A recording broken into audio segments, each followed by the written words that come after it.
நான் பிறந்தப்போ உனக்கு ஒரு வழி கொடுத்தேன், இந்த மாதிரி உனக்கு நான் ஃபெயிலா போயிட்டு இருந்திருந்தேன், அது ஒரு மனசுக்கு ரொம்ப வலியா இருக்குல்ல. இந்த மாதிரி வலியை மட்டுமே தரமேன்னு எனக்கு ஒரு இதாயிருச்சுமா. உன்னை கஷ்டப்படுத்த வேணாம், நீ தாங்க மாட்டேன்னு நான் உன்கிட்ட சொல்லாம விட்டேன். அப்படியா? நான் போன பின்பும் நீ வாழ வேண்டும், சாக வேண்டும்.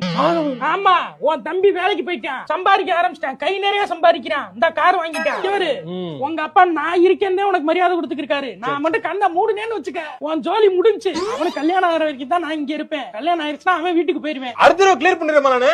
எக்ஸாம் கிளியர் பண்ணிடுறேன் அடுத்த வருஷம். என்னத்தை கிளியர் பண்ண நீ வந்து உட்கார்ந்து பாக்கியலட்சுமி பாக்குற, சிறகடிக்க ஆசை பாக்குற. டிரைவர்ட் பண்ணணும்னு சொன்னாங்க. வேலைக்காரியை வச்சு கல்யாணம் பண்ண மாதிரி ஒரு சீரியல் வைப்பாங்களே, என்னடா அது? அது இப்ப ட்ரெண்ட் இல்ல, வேற ட்ரெண்ட் மாதிரி இல்ல. அதையும் உட்கார்ந்து பாத்தியா நீ? பாண்டியன் ஸ்டோர்ஸ் வரைக்கும் பாக்குறியே. இங்க வரு, எக்ஸாம் எழுதி பாஸ் பண்றனா பாஸ் பண்ணு. உன்னைய பார்த்தா எக்ஸாமுக்கு பாஸ் பண்ற மாதிரி தெரியல.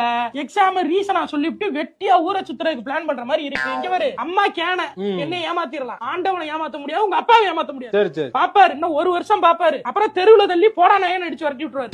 சொத்துக்கிட்டு உனக்கு இன்னும் கிடையாது, எல்லாம் வாடகை வீடு பாத்துக்க, ஒண்ணும் கிடையாது, திருவாட்டுதான். விளக்கமாறு பிய போதும், பாருங்க ஒழுங்கா வேலைக்கு போய் செருப்பு பிஞ்சு